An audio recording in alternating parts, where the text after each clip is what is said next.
Hello everybody, K-Whip here, and welcome to another Destiny 2 video. In today's video, I'm going to be doing a PvP review of the translation theory. And this is a sidearm that I have found to be absolutely fantastic in the Crucible, probably the best one that I've used thus far. And so the translation theory is in the 300 rounds per minute archetype, which I think is about the same as like the Wormwood archetype from Destiny 1 Rise of Iron, which was, in most people's opinion, the best archetype. For me, I find this archetype to be kind of the most comfortable to use because it's pretty fast firing, but not to the point where you really need to spam the trigger to have a good time to kill. Because when you do have to do that, then that kind of starts to hurt your accuracy and your focus when you're really trying to jam the trigger. So I feel like this one has a comfortable rate of fire where you don't have to spam too much. It feels pretty natural when you're firing. And as for the damage output that you get, it's going to do about 37 on a body and 51 on a headshot. That's the damage numbers that I was seeing most often when using this. So I believe that's their maximum damage. It might be if you're super close to someone, then it might get higher. But what that means is that you're going to be able to 4-shot if you hit all headshots. Now realistically, that's probably not going to happen a ton. I feel like you're going to hit mostly body shots with this. If you only hit body shots, it's going to be a 6-shot kill. And for it to be a 5-shot kill, you'll need 2 of those shots to be headshots. Now this might sound like a decent amount of shots that you need to get off, but this gun's got a pretty fast fire rate. And so you actually kill with this thing quite quickly, and I'm very confident in close range with this gun. Now I'll talk about the roll on my weapon for a little bit because it's quite a good one, and it's pretty relevant to what is going on in the video. So it has kill clip, reloading after a kill increases the damage. This bumps up the damage to, I think I've seen 68 on a headshot with the gun. That's probably the most it can do, which will mean that you can 3-shot headshot with it. But more realistically, you're going to be getting mostly 4-shot kills with this, and if you hit only bodies, it's going to be a 5-shot kill. Because it does 43 on a body, I believe, with kill clip.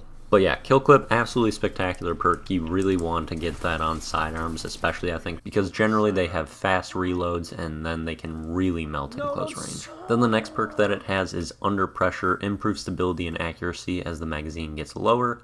This thing is, it's okay, not the greatest perk in the world. You do get deep down in your magazine a decent amount with sidearms, so maybe that will be kind of helpful with the accuracy part of it as that happens, but not the greatest perk in the world. Then in this next tree, we have high caliber rounds or ricochet rounds. They have the same range, which I find to be the most important thing on sidearms, because that's where the versatility comes from in sidearms, when you can use it from farther ranges than you would immediately expect. So yeah, range helps a lot because there's pretty intense fall-off damage and registration issues when you get a little bit farther away with sidearms. And typically stability isn't really much of an issue. They're usually pretty easy to handle and don't have recoil issues. So that's why I'm choosing high caliber rounds over ricochet rounds, so it's going to flinch some people a bit more and be a bit more distracting to the people I'm pushing when I'm using this sidearm. And then for these sights, there's quick.SAS and Fairpoint SAS. I went with Fairpoint because it gives more range for the exact reason I was just talking about why range is important. And even taking down the stability this much, it really doesn't show too much, and it's pretty easy to handle this weapon still.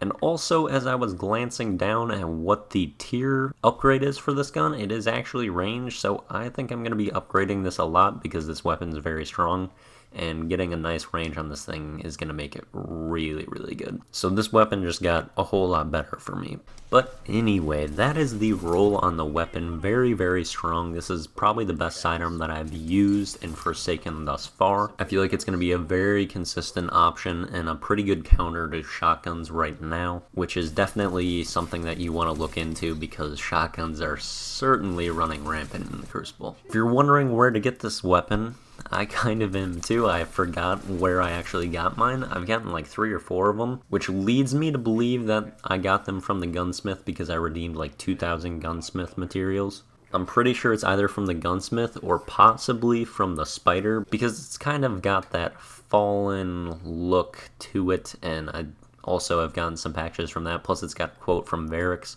So it's possible this is from the spider. I think it's probably from gunsmith. I believe one of those 2 options. If you have this weapon, dropping a comment down below would probably be helpful just to kind of let people know with a bit more certainty than I just delivered. But yeah, that's the translation theory. I think this is going to be a fantastic sidearm in the Crucible. I'd highly recommend trying to get one, especially if you find kill clip on it. I hope you enjoyed the video. Thank you very much for watching, and see you later.